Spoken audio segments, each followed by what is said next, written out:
What's up? What's up, everybody? We're getting close. Week 16 starting tonight. Jets, Jaguars, a little bit of a messy game. That's okay, though. We're Yep. going to work through it. We're going to work through it. Don't get too nervous if you got Travis Etienne, Garrett Wilson, all these guys that you want to have, put up big games for you tonight. But, it's not looking great for tonight. No. I'm in New Jersey. The weather is okay right now, but tonight it's supposed to be raining a ton. Yeah. And it's supposed to be a little windy as well. So could affect the passing games just a little bit. Now, Zach, it all comes down to this, dude. Everybody, the anxiety levels increase, the further you get into the playoffs, right? Semifinals is here. You win today's matchup, you're on your way to the championship round. So yeah, a lot of people, got their first round bye too. This is their first playoff game this year. Yeah. So, they were chilling last week and, you got to get back into it, guys. All right. It's starting up. So, So hopefully, as far as tonight's game goes, like, are you looking to bench any of these guys? Are you looking to, obviously we're going to temper expectations on guys like Garrett Wilson and, these type of guys, but are you looking to bench any of these guys or anything like that? Like, are you overly concerned? How are you approaching tonight's game? I think, you start the guys that you're very confident in that have been doing it, week in and week out. That would be your Garrett Wilsons. That would be your Travis Etienne's. That would be your Christian Kirks. But when you look at Zay Jones, obviously he's been on, the past couple of weeks, but he has a tough matchup in bad weather, on the road. I'm not sure how much I trust him to get it done this week as much as he has been the past few weeks. And we'll talk about this as we get further in the episode. But definitely Zay Jones is someone that we're going to recommend not really starting maybe tonight because of all of those conditions.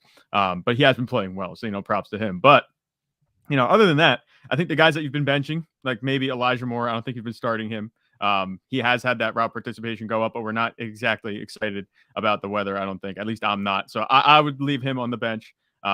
Tight ends, you can, throw darts at. That's what we've been doing all season. Evan Ingram might be worth the start. We'll see how it goes. But definitely temper expectations. But there's no reason to think that the guys that generally get it done on a weekly basis can't, because they're still the same talent that they were. It's just not an ideal situation. We've seen players show out, though, in bad weather plenty of times. It's not like it's unheard of. So don't leave anybody on the bench just because you think, oh, the weather's bad and they won't be able to do anything. These are NFL players. They're still going to be able to produce. There's going to be a game tonight. There will be scoring. We'll be fine.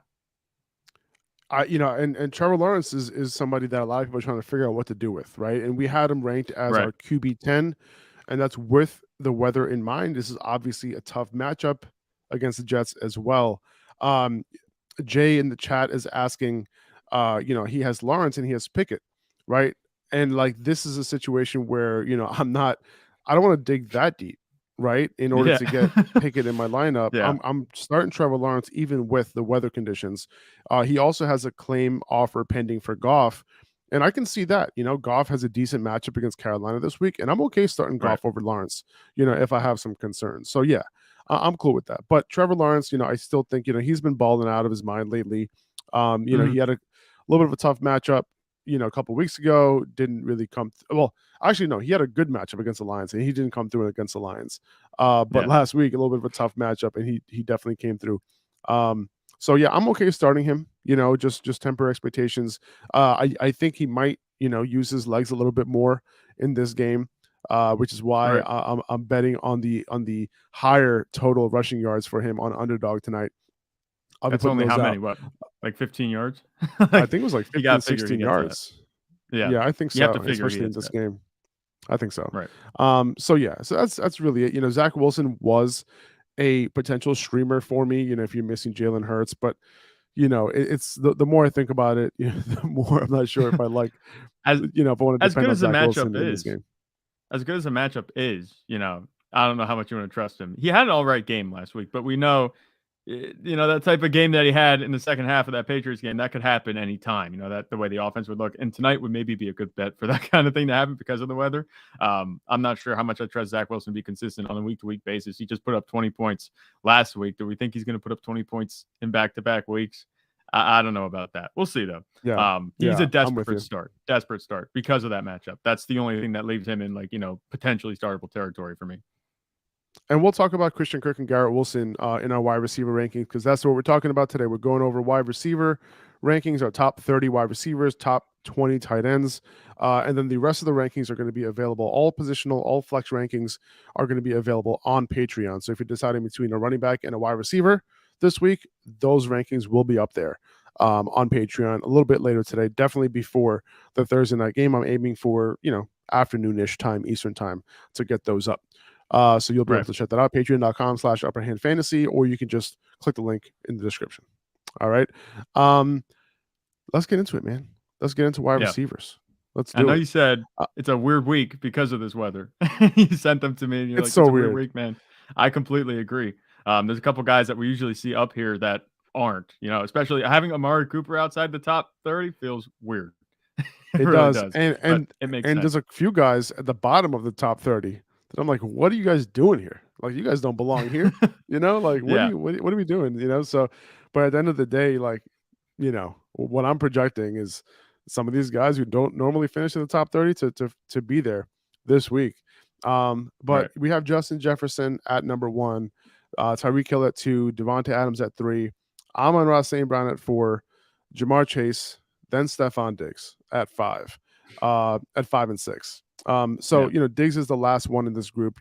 That group is self-explanatory. And it's really about the weather. That's why Stephon Diggs is all the way down here.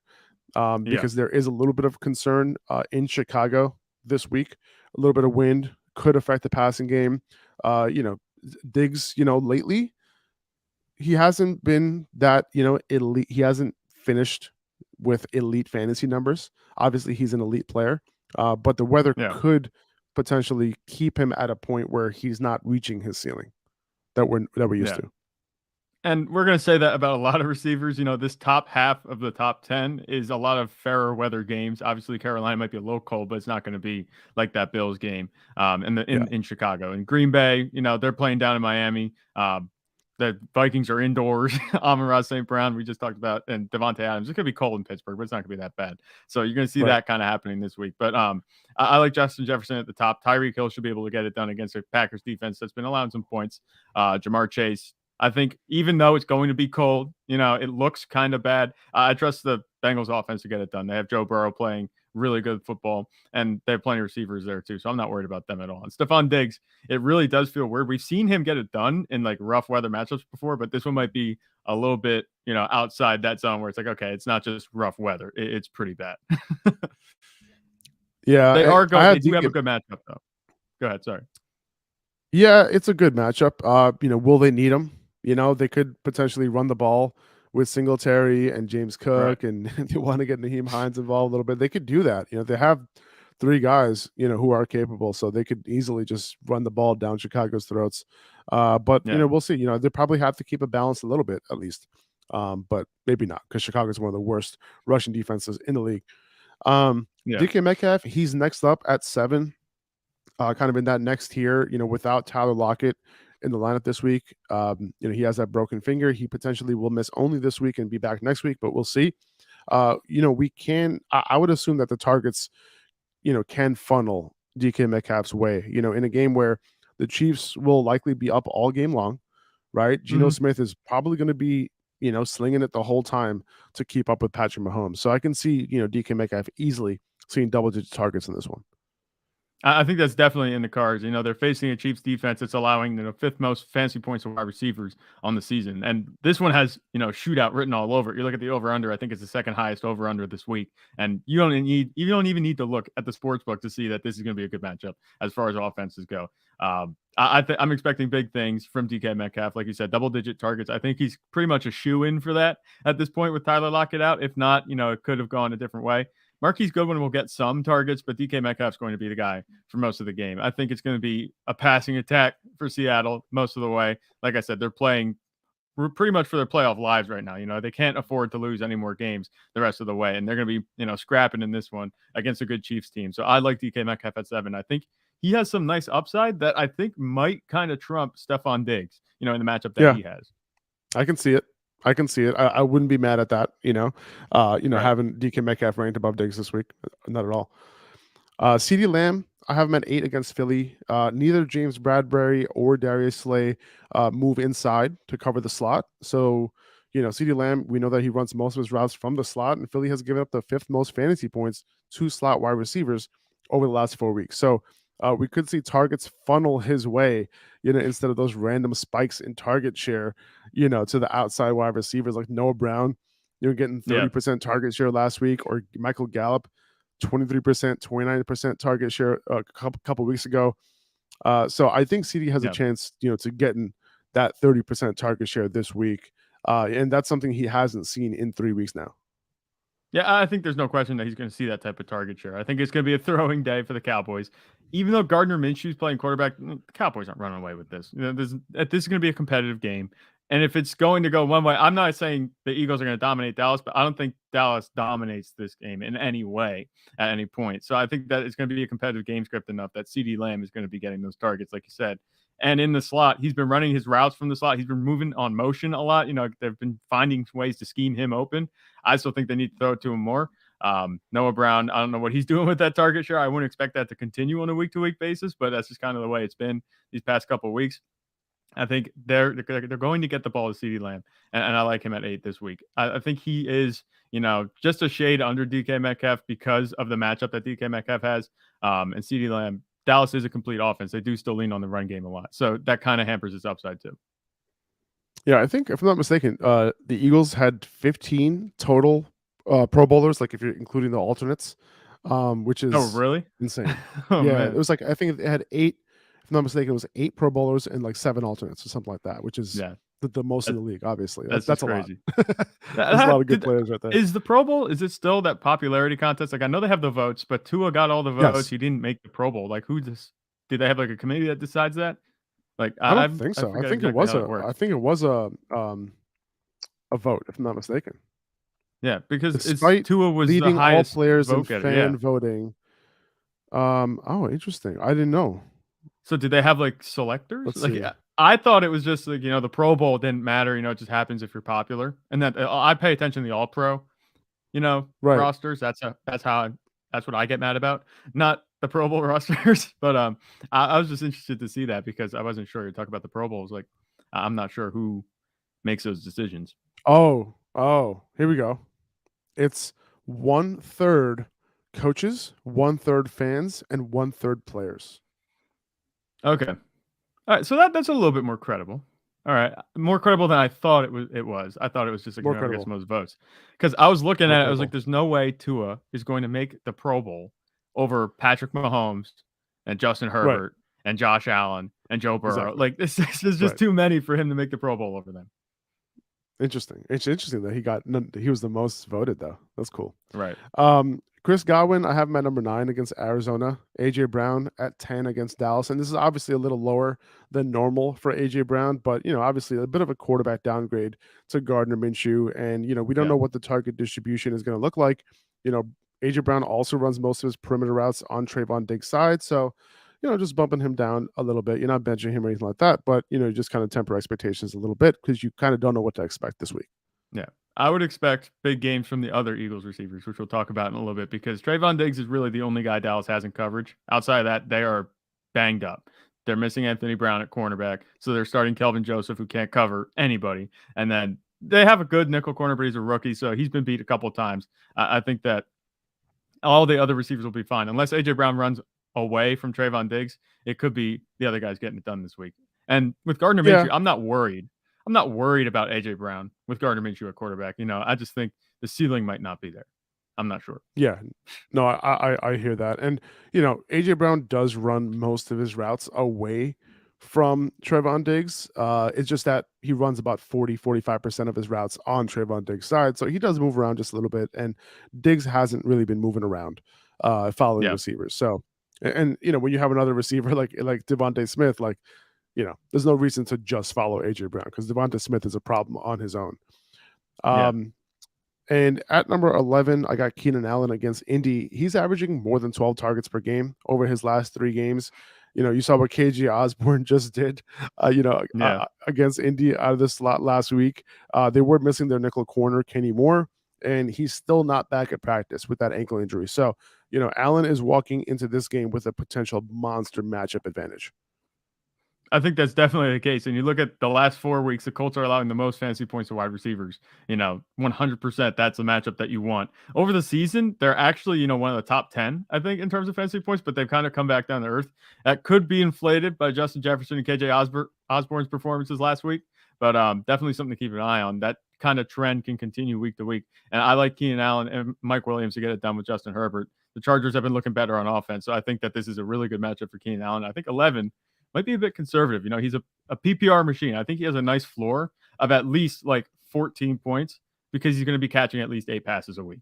That's what it seems like. Pretty much. Yeah. No, pretty much. And then Christian Watson at 12 against Miami. I'm not worried about Romeo Doubs coming in and getting those targets. He was like wide open on a few of those targets, and it's because the defense was just so focused and concerned, with Christian Watson. Like on Monday night, you saw it, like especially that like one play where Christian Watson motioned to the outside on the right, and then like Romeo Doubs was in the slot and just like was wide open in the middle of the field because you had like 2 or 3 defenders near Christian Watson. So Watson's upside, right, especially in a matchup in Miami in which Aaron Rodgers most likely going to have to throw a lot more. There's no way Watson's not in my lineup this week. Yeah, no, you're definitely starting Christian Watson. There's no question. We've seen the upside so many times. Last week was his first down week in, I think like 6 weeks. Is that his first game without a touchdown?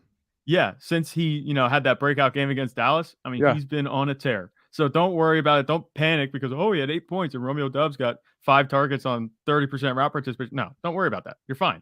It's Christian Watson we're talking about. He'll have a good game. I think he bounces back this week against Miami, who they've had trouble, covering receivers most of the season. They're not an excellent matchup, but they're not a really bad matchup either. They're solid. Yeah, 100%. I got Jalen Waddle at 13, JuJu at 14, and we talked about the matchup with Green Bay. This could be a high-scoring game, so that's why I like Jalen Waddle at 13. But JuJu at 14, man, he's been getting it done in tough matchups over the last 2 weeks. 9 for 74 and a touchdown, 10 for 88 last week. So, he's being upgraded for me big time, especially considering all the matchups, I hate this week for a lot of the wide receivers and all the weather concerns that we have for a bunch of wide receivers this week. So yeah, man, like JuJu is one of those guys. So you look at the names after JuJu, and there's a lot of question marks for a lot of these guys this week. But JuJu, for me, like doesn't seem to be much of a question mark for me. No, I think this is, an appropriate ranking. I think he's a really solid receiver the way he's been playing the past couple of weeks. And in this matchup against Seattle, like we said, I'm expecting a lot of points. If this is a shootout, I'll make a bold prediction here. I'm going to say JuJu Smith-Schuster is going to get 2 touchdowns. It might not be 100 yards, but I think he might get 2 touchdowns this week because Jerick McKinnon's been on a tear with touchdowns. I don't think that's going to continue the way he's been scoring touchdowns, and they're going to have to go somewhere. It's still Patrick Mahomes-led offense. Travis Kelce will get his, but I think JuJu Smith-Schuster, this could be one of those games where, he just kind of elevates. He could be one of the difference makers for the playoffs this week. So there's my bold prediction for the week. We'll see if that comes true. I hope I'm right. I love it. That's a good one. I actually like that one a lot. Terry McLaurin, I have him at 15 against the 49ers. Keep an eye on Charvarius Ward. He's in the concussion protocol. There's a chance he gets cleared, but he hasn't had his full practice yet. If he's out, McLaurin gets an upgrade. But the 49ers have been vulnerable to wide receivers anyway. So this isn't necessarily a matchup that I'm staying away from. Yeah, and on paper, you look at it immediately, you're like, oh, they're playing San Francisco. They're not going to put up any points. That's not necessarily the case. You look deeper at the statistics, you find that receivers are faring all right against the 49ers. And I think Terry McLaurin, he's been in the fold with Taylor Heinicke at quarterback. I think that's going to continue. He'll be just fine. I don't think he has a ceiling of guys above him. But I think that he's a solid play each week. We haven't seen much of a ceiling from Terry McLaurin. I think just because Taylor Heinicke is not a fantastic quarterback, but he's looking for Terry McLaurin enough that warrants him to be, in this high to mid wide receiver 2 range. Yeah, and Mike Williams, like you mentioned him, like you expect both him and Keenan Allen to do his thing. So I have him at 16 here, and I agree with you. Indy has been a little bit vulnerable lately. I have Garrett Wilson and Christian Kirk at 17 and 18 respectively. I want them to be a little bit higher. But because of the weather concerns, I have them down here, which is still solid, right? There's still, solid wide receiver 2s this week, even with the weather. But you got to keep in mind that potential wind over 20 miles per hour, wind gusts potentially higher, maybe even reaching that 40-mile-per-hour range at times with the gusts. So, and on top of that, it's going to be raining the entire time, apparently. So, I'm not benching them, but I am tempering expectations. There's still production, likely in the pass game. It's still going to happen. It just might not be as much. This is not like the Cleveland Saints game, right? Which is why you won't find any Browns or Saints wide receivers in my top 30 this week. But Garrett Wilson has a good matchup, right? And I still kind of like him in my lineup. And Christian Kirk, if anyone is going to produce against the Jets, it's going to be a slot wide receiver. And I think the targets, whatever targets there are this tonight, they are going to funnel in his direction. And I'm benching Zay Jones tonight against the Jets perimeter corners. DJ Reed, by the way, big snubbed out of Pro Bowl voting. All right. Yeah. Xavier Howard, come on. DJ Reed deserves to be in there over Howard this year. Same with Marlon Humphrey, to be honest with you. Pat Surtain, okay, sure. DJ Reed, he's a Pro Bowl alternate, but still, I'm assuming Sauce made it. Yeah. Sauce made it. Yeah, Sauce made it. Fire and flames. For sure. Sauce didn't make it. Oh, yeah. Sauce made it. Yeah. But I think, DJ Reed's going to have some extra motivation tonight. So I'm not going to be playing Zay Jones. Right. Yeah, that makes sense. But if I had to pick one of these two guys between Garrett Wilson and Christian Kirk to outperform where we have them ranked, I think I'd go with Garrett Wilson.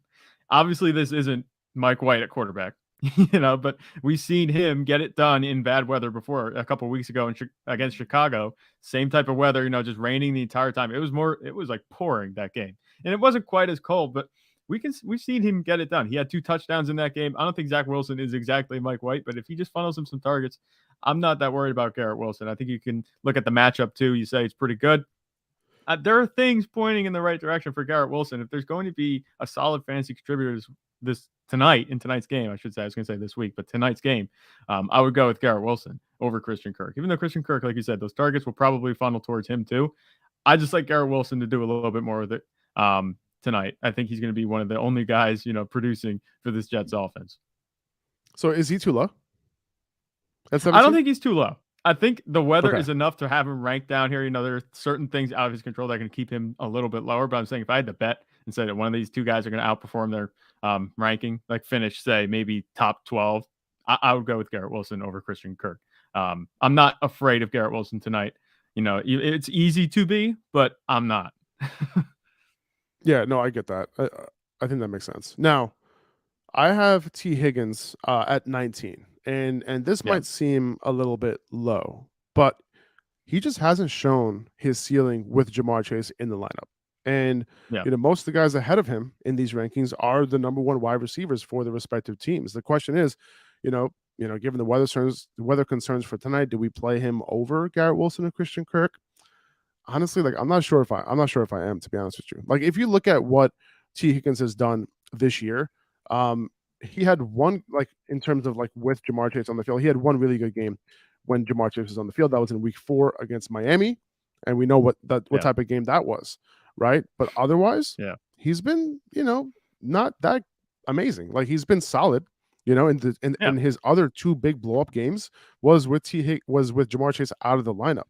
And 18% target share with Jamar Chase in the lineup is not going to really tell me that I got to rank him super high, right? So with them, against New England, and also where he lines up, I think he's going to see a little bit more of Jonathan Jones than Jamar Chase, because it doesn't seem like they're going to be shadowing in this game. So, because of those reasons, I think, T. Higgins down here is somewhat appropriate. I'm in full agreement with you. You can't rank a player at his ceiling every week if he hasn't hit that ceiling in a few weeks, or he hit that ceiling and it's been contingent on another player on the team being out. And that's what we're dealing with going into this game. He hasn't hit that ceiling. He's been solid, like you said. He hasn't hit that ceiling, but also Jamar Chase is going to be playing. And we saw Tyler Boyd. He's become, well, he hasn't become, but last week he was a little bit more of a contributor than he has been in recent weeks. So I think having him here makes sense. This is where he could easily finish. I think this is a solid spot for him because he's been a solid receiver. I just don't know if the upside is there. And you're right. I think Garrett Wilson and Christian Kirk have a little bit more upside to them this week. Unless this ends up being a shootout against the Patriots for the Bengals, I don't expect that to be the case. Right. T. Higgins, I think he's in for another, just a solid day. I'm not, Yeah. leaving him on the bench. Like, if you're starting Garrett Wilson, Christian Kirk over him, like, you can go start T. Higgins in a flex, and I'd be perfectly happy with that. It's not like you're leaving him out of your lineup. He's a high floor player. Like Higgins Yeah. has a very high floor. He's not gonna shit the bed for you, right? And he hasn't shit the bed at all this entire year, but the ceiling just hasn't been there. It's funny because Tyler Boyd is the opposite, right? Like Tyler Boyd plays better, with Jamar Chase in the lineup than he does without him. Right. But the fun thing is, he said T. Higgins hasn't shit the bed for you all year. He did one week, and that was when he pulled his hammy early in the game, and then that whole fiasco happened. So there's 1 week. That's true. I mean, that was kind of out of his control, but actually, he did it twice. He did it twice. So that's all. The truth comes out. That does kind of sucks. Yeah. but the good thing is that he did play 80% of snaps last week, so he seems to be somewhat fully back.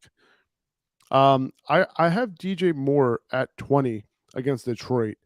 He showed his ceiling right in 2 of the last 3 games with Sam Darnold. So and then he put up like no points right in between that. So you're gonna live and die with DJ Moore. Like, I don't know, man. Like, it is what it is. It's a good matchup. I'm chasing the ceiling here. Yeah, I would do that too. Sam Darnold's been playing a little bit better. The offense hasn't been bad, where we expect it to be really bad for the Panthers. Obviously, last week they struggled a little bit against the Steelers, but that's a pretty good defense for the Steelers. They weren't allowing many points to any position last week or the few weeks before that. So I think DJ Moore, he could be a good play. Like you said, in a good matchup. Detroit's allowing the second most fantasy points over this entire season to fantasy wide receivers. I like DJ Moore, the talent. You can bet on the talent this week. I think he's a much nicer play this week than he was last week. You're right about it's going to be chasing points here, but that might be what you need to get through the fantasy playoffs. Like, would you consider? Okay, here's a question. I know you have T. Higgins higher than DJ Moore, but would you consider DJ Moore over T. Higgins in the flex if you want the upside? Yes, because this is a wide receiver one. If I'm chasing upside, yes, because he's the wide receiver 1 for his team. DJ Moore, 32% target share, right, in this past game. In his last big game, 31% target share. T. Higgins is at 18% target share for the year. He hasn't hit 30% in several weeks. So, I agree with you. But if I'm in most weeks, most scenarios, like 75, 80% of the time, I'm playing T. Higgins over DJ Moore because I know he's going to give me points. Right. That makes sense. At 21, I got Jerry Jeudy. Even with Courtland Sutton potentially back, I think he's still a solid play with Russell Wilson back this week. I think, DeAndre Hopkins, I have him all the way down at 22, man. Like, with Trace McSorley, I don't have great expectations this week. AJ Green had 8 targets from McSorley this year compared to Hopkins 5, right? Trey McBride was the most productive receiver with Trey McSorley in his playing time this year. So, the targets, might be more distributed than you think. The matchup is decent, so I'm not necessarily going all the way to say bench Hopkins. You still play him, but definitely tempering my expectations this week. Yeah, and if you want to look at it from just like how's the target share going to be separated between these guys, you look at it from that standpoint. I'm not even worried about the target share. The target share could be there, but I don't see Trace McSorley throwing for more than 200 yards, 220 yards in this game. So how much upside is there for DeAndre Hopkins? I don't think they're going to be scoring a lot of points. If they do, it's probably going to be a tough slog to get down there. And it might be James Conner time, once they get into the red zone, if they do. I think you're right on the money here with this ranking. This might be a little bit low, and it might be a little bit disrespectful to the talent that DeAndre Hopkins has, but, the situation around him is not conducive to fantasy points right now. And I think having him at 22 makes sense. Jawan Flith, appreciate the super chat. He's asking ETN or Dobbins this week. I'm going ETN tonight over Dobbins personally. I think they're going to just run the ball more just because of the weather. Also Fields or Cousins. I'm going Fields here. I think that, he just has the upside. He has the floor. I'm going Fields. That's the worst. No, the second worst weather game, I think, behind Cleveland and New Orleans. If you want to categorize them. So I'm not worried about it, but the thing is the passing game is probably going to be neutralized. And we know the thing that Justin Fields does very well is run the ball. So I wouldn't worry about it. I know there might be, concerns with that, but I wouldn't worry about Justin Fields because of the way he produces his fantasy points. It's much different if you have Fields versus a guy like, Jared Goff. I think Jared Goff would be in for a tough ride if you were in that type of weather this week. I'm curious what you think about Devonta Smith this week. I have him at 23. I have Yeah. Hopkins over him. I have Judy over him, right? I have DJ Moore, T. Higgins. Like, is he too low for you here? No, I'm actually No. expecting a really big game from Devonta Smith because, like I said, Dallas's secondary is Right. beat So up. is he too They have low? one. That's my question. I That think was he my might be a question. little Is he too too low. low? Okay, he I is too think low. I would Okay. put him over Jerry Jeudy pretty easily. And if we could go back and see who else we have over him, I'm not sure who we got. Let's see. If we click back, we have DJ Moore. I would maybe put him over DJ Moore. I'd leave him behind T. Higgins. But the thing about Devonta Yeah. Smith is we've seen, second receivers get it done against Dallas. I mean, AJ Brown, he's going to be all right. Even though Gardner Minshew is playing, I think, like I said, he can distribute the ball. This isn't going to be a runaway game for Dallas because Dallas' defense the past few weeks have been allowing a lot of points and a lot of yards. If Trayvon Diggs isn't covering Devonta Smith, which we know he doesn't really shadow anybody, they'll move Devonta Smith around. I think he's in for a big game because Dallas has had a lot of trouble covering more than just one receiver. Obviously Christian Kirk had a quiet game last week. Zay Jones popped off. We could see something similar to that this week with Devonta Smith. I'm projecting him to finish a lot higher than maybe a low-end wide receiver 2 this week. Okay. Yeah. No, I think I might agree with you. I mean, my only concern is like it's tough to predict what Gardner Minshew is going to do with the ball in terms of target distribution with Dallas Goedert back. Dallas Goedert had one of his best games with Gardner Minshew last year, 2 touchdowns against the Jets. Also, in games with Dallas Goedert this year, Devonta Smith's floor has been severely limited also. So that's kind of, I'm hedging a little bit, but I understand. I think the upside for Devonta Smith is definitely there this week because Dallas has given up the second most fantasy points to perimeter wide receivers who run routes from the right side over the last 8 weeks. And they're also pretty, they're also bottom 12, bottom 11 in fantasy points given up to slot wide receivers too. Just wide receivers in general and fantasy points allowed, they're fourth most. They allow the fourth most over the last 4 weeks. And then they're second most over the last 2 weeks. So obviously we've seen the injuries have kind of come along and they're forcing them to allow more points. I think that, this could be a really good matchup and he might be a little bit low. Okay, perfect. And then DJ Chark, I have him at 24 here. I think against Carolina, he's going to kind of go back to what he was doing before, in the last 2 games before the Jets matchup. I think he's going to go back to doing what he was doing then. I don't know if Carolina is going to be, staying in this game, but you never know, man. Like, Carolina has made things a little bit tough for some opposition this, lately, especially after the coaching change. But I think DJ Chark is a solid start this week. We saw him, have those big plays. So it's very possible that we see a couple more of those this week. Yeah, I like DJ Chark much more than like we said last week against the Jets. It was a quiet day like we predicted. So if we told you not to start him last week, he didn't perform. We're telling you can start him this week. I think he's got a shot to produce. You know what I'm saying? So yeah. I think DJ Chark, it's a much better matchup. The weather isn't going to be horrific. The offense has been playing well, and the Lions just overall are playing much better than they were earlier in the season. And it's going to make DJ Chark a good start for you this week. I like him as a flex, ideally, but I think you could slot him in as a wide receiver too in a pinch. I got Michael Pittman at 25. I think even with the quarterback change, still starting him as a borderline wide receiver too. Mike Evans at 26 against Arizona. A little hard to trust, but decent matchup. I have Marquise Goodwin at 27. That makes him a wide receiver 3. With all the weather concerns, the tough matchups for wide receivers this week, I think he's an upside play that I'm willing to put out there in my semifinals. The Chiefs are going to put up points. He's going to be playing that Tyler Lockett role that runs routes out of the slot and the right perimeter, which is where the Chiefs have given up the 4th and 5th most fantasy points to wide receivers this year, respectively. Right. So, I'd imagine Geno Smith is going to throw quite a bit in this one.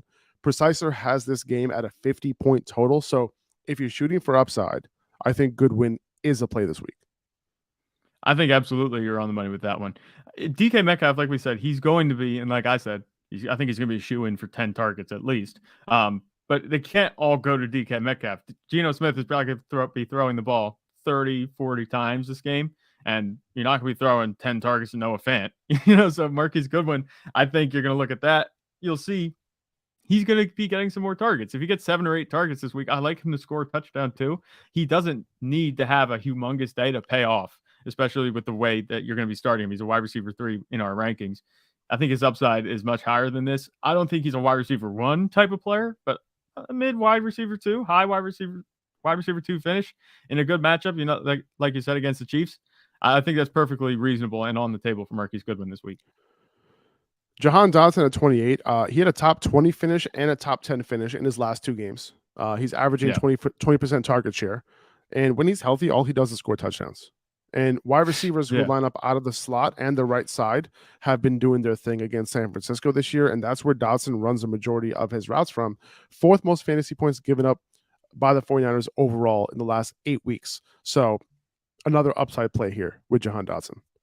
Yeah, and the key for Jahan Dotson is healthy and not limited. Obviously he came back. He had a couple of tough matchups too, from weeks 10 to 12. And we saw him kind of cool off there a little bit after a hot start. He was injured. He came back. Didn't look the same. But these past 2 weeks, obviously both times against the Giants. So I don't know if that counts for anything, but he's looked much better. It looks like he's getting more involved in the offense, even though he only had 6 targets last week and 9 targets the week before that. That was actually pretty good target share. I'm not worried about him going against San Francisco, though. Like you said, if he's going to be running out of the slot, I think this is going to be a good game for him. Tyler Boyd at 29, Marquise Brown at 30. Boyd, again, like he's in my top 30 because Jamar Chase is playing. That's what it comes down to. And he got the touchdown last week. The Patriots, aren't like amazing, defending the slot or anything like that. So the Boyd can't get it done. And then Marquise Brown, like, I don't know, man. He's a little bit of a risky play, this week. I am looking for other options because I think he only had 1 target from Trace McSorley this year. So I'm a little concerned there. The floor is kind of low for Marquise Brown this week. We don't know what the target distribution is going to look like. The matchup is good, but at the same time, like, he's really hard to trust this week. So I have him at 30 because of the talent level, right? And I'm kind of betting on the talent here to kind of come through. But I'm tempering expectations for Marquise Brown this week. Yeah, the floor for Marquise Brown is low, and the ceiling, I think, is also pretty low. I think there's a better chance DeAndre Hopkins scores than Marquise Brown, and I don't think this offense scores more than like 2 touchdowns. And it sucks because Kyler Murray on the offense, much better. But I think that's what Vegas has right now. The implied total for the Cardinals this week is like 16 points. So that's pretty much what it is. 2 touchdowns. Yeah, that could be a touchdown and a bunch of field goals too. So like I said, the touchdown upside, I just don't see it in this game. And like I said, I would pick James Conner or DeAndre Hopkins to be scoring those touchdowns before I pick Marquise Brown.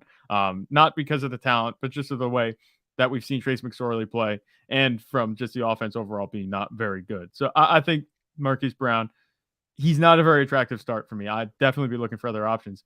Would you be starting would you take shots elsewhere? I'm not sure who you'd start, but guys that aren't on this ranking, would you see if you could hit upside on a couple guys? I'm trying to think of somebody, but yeah, maybe. Okay, how about this? How about a guy like Mac Hollins? What do you think? Would you take a shot? Because who are the Raiders going up against this week again? The Pittsburgh. Steelers. Yeah. No. I would not go Mac Hollins over Hollywood. How about Zay Jones or Hollywood? Zay Jones, no. Because against the Jets, no, I wouldn't do that. All right. I can name a couple guys though, in contention. Elijah Moore out of the slot against Jacksonville. Darius Slayton against Minnesota. Chris Moore if Brandon Cooks doesn't play. Brandon Cooks if Chris Moore's out because he's been limited with a foot injury. Romeo Doubs, potentially against Miami. Right. Adam Thielen. Right. There's a couple guys that are not in my top 30 that I could see myself chasing upside a little bit more than that. Isaiah Hodgins is a little bit of a sleeper this week. I'm not playing him over Hollywood, but if I'm looking for upside, he's a little bit of a sleeper this week against Minnesota because he lines up on that left side where Minnesota has been extremely vulnerable. And Minnesota has been a bit of a fantasy factory. Him and Romeo Doubs are a little bit like 2 of my sleepers this week. I think they can potentially surprise a little bit. But I can see it though. I'm not excited for Marquise Brown this week, but with us saying all this right now, he's gonna pop off. Watch. Yeah, we'll see. I don't think it's gonna happen. Like I said, I don't think Trace McSorley gets more than 200 passing yards. I don't think that they score many touchdowns. I think 2 touchdowns is the ceiling. Like you said, Vegas agrees with me. So we'll see if I'm right. Yeah. All right, let's move on to tight ends. Kelsey at 1. I still have Mark Andrews at number 2 this week because of the good matchup. I wanted to move him out, but like, who are you playing over him this week, right? Like TJ Hawkinson, right? Who I have at 3, Dalton Schultz in a tough matchup against Philly, George Kittle, tough matchup against Washington. Like, I have those guys at 3, 4, and 5 respectively. You know what I'm saying? Like Dallas Goedert, he's back this week. I have him at 6. Playing him over Evan Ingram, who I have at 7 because of the weather concerns tonight. I can understand being a little concerned about limited snaps for Goddard, though. But I don't think Goddard will be too limited in this one. He was close to coming back last week. If I knew for a fact that he was not going to be limited, he was going to play almost, he was going to have full route participation, I would have him much higher than this, I think. Would you put him at 3? I think so. I think I'll put him at 3 over TJ Hawkinson. But I might even put him over Mark Andrews, to be honest with you. I think that matchup for Mark Andrews. Is Lamar gonna be back? Like, do we know? Like, he might. We don't know. He hasn't practiced yet at all. He hasn't even put in a limited practice yet. And today is the day where he needs a limited practice or not, because they play on Saturday. So if he doesn't practice today, he's likely going to be out. That's true. Sorry, go ahead. I cut you off. Man. No, it's okay. I mean, Goddard had a great game with Gardner Minshew last year against the Jets. So it's possible that Minshew does look his way. So I think Goddard is a little bit of an upside play, but you got to remember, like, Dallas is also a tough matchup for tight ends too, right? So just keep that in mind. You could point to Evan Ingram last week and be like, oh, well, Dallas allowed him to have like almost 40 points. No, not 40 points, 12 points. That was 2 weeks ago. Yeah, that's not the case. It was Zay Jones. Evan Ingram was still being targeted, right? He still put up solid numbers, like, for a tight end. So, Evan Ingram probably had one of the better tight end days against Dallas this year. Yeah, no, that was the case, and I think that's because he doesn't run like a traditional tight end. He actually lines up. He can run like a receiver. Yeah. He doesn't look like a receiver when he's running out there. Tight end. He looks like a receiver. But Dallas Goedert, I think he's an upside play. I think he has a case. You can make a case that he could finish higher than everyone but Travis Kelce. And Evan Ingram, the matchup, the weather isn't very good. I think he's right there with Dallas Goedert, though, in terms of, how confident I am in them producing. Evan Ingram, for different reasons, the weather would be kind of like the injury factor going for Dallas Goedert. So I like both of them. I think both of them could easily finish higher. But once you get out of this range, I know we have Darren Waller at 8 next. And he looked all right coming back. He didn't have a quiet day, which was pretty cool. Outside of this range, it's just a crapshoot. Like, just take your pick. Someone's going to have to score points and finish in the top 10 after these guys. But you're right, though. Evan Ingram did run almost 50% of his routes last week from the slot. So that's a good call out right there. So, not a traditional tight end, ran 50% in line, 50% in the slot last week. So, a little bit different for him, because you might have to put a little bit of extra coverage on a tight end who's running out of the slot. Darren Waller, I have him at 8. He did catch that touchdown last week. Going to be more of a full-time player this week. Gerald Everett against Indy at 9. I got Taysom Hill at 10. It's possible, with the weather concerns in Cleveland, like, it's possible they have to run the ball a ton. I can see Hill being used in the run game. I can see him being used near the goal line if they get down there. So I have him ranked a little higher this week because I think he'll be needed and he has some upside. I think this is a game Taylor built for Taysom Hill. And we talked about this a little bit. The gadget plays might be aplenty in a game where the traditional offense might not work. I think Taysom Hill will thrive in this type of game. Obviously, like you said, if they're going to be running the ball, Alvin Kamara, they don't want to give him a full, complement of carries or touches at all this season. So maybe they'll just work Taysom Hill in. It's been a committee all season, whether it's been David Johnson, or Taysom Hill, just getting the random touches. I like Taysom Hill this week. Obviously, Juwan Johnson would be the more, traditional start in a regular matchup because, the pass catching would be much better in a game where there isn't 30-mile-an-hour consistent winds. But Taysom Hill, we've seen him get used in a ground game, and he's been vulturing touchdowns and long runs from Alvin Kamara for a long time, and especially this season. So I think you can look at Taysom Hill as an upside start this week at tight end because he's not going to be playing that traditional tight end role. Dawson Knox, he's come on a little bit over the last couple of weeks, so he gets an upgrade. Yeah. Cole Kmet against Buffalo, he's really all Justin Fields has. He's been getting at least a 25% target share in his last few games, just that Justin Fields isn't throwing the ball, 20, he's only throwing the ball 22 times. So, including last week, he had a 25% target share. So still a solid start, but I don't know if he has, a ton of upside in Chicago in a game where it's going to be the weather is going to be kind of shitty. That's my only concern with him. However, if they're able to move the ball against Buffalo, and they get near the goal line, that's all Cole Kmet right there. So he could definitely he could definitely score a touchdown in this game. He didn't score last week, so he's due, because all he does is score touchdowns. Before Justin Fields got hurt.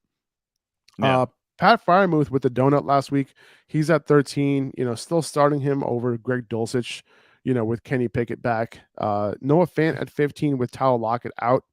I bumped him up just a little bit. Tyler Higbee's route participation plummeted last week. But he still got it done. Was targeted at a high, rate per route run. So I have him at 16. Juwan Johnson, you mentioned him. I have him at 17. I'd have him a lot higher if he wasn't going to play in such a terrible, windy condition game in Cleveland on Saturday. Hunter Henry at 18, David Njoku at 19. Same conditions for David Njoku, in Cleveland this week. And Trey McBride, I have him at 20. I mentioned him, he seemed to be a favorite of Trace McSorley. So, you could take a shot there in nice and dry Arizona. Yeah.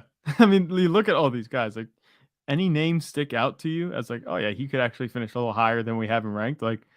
Nobody really does that to me. Trey McBride, okay, maybe. I mean, if you have him ranked as a 20, then I guess that's one thing. That's why. If there's one I had to pick, if I had to pick one, I would maybe go Noah Fant, because with Tyler Lockett out, we talked about those targets. They have to go somewhere. Maybe he gets a touchdown. He sneaks one in against Kansas City, because it's going to be a high-scoring game. I would look at him for maybe some upside out of this group. Right. I think Noah Fant has way more upside this week than maybe Pat Freiermuth, especially with Kenny Pickett back. I can see that. Yeah. I had Juwan Johnson in the league. I picked up Noah Fant to start over Juwan Johnson, because I can't start Juwan in those weather conditions, unfortunately. And if Fant wasn't available, I think I would just start Juwan at that point. Yeah, and hope for the best. But that's pretty much what you're doing nowadays, crossing your fingers and hoping for the best at tight end.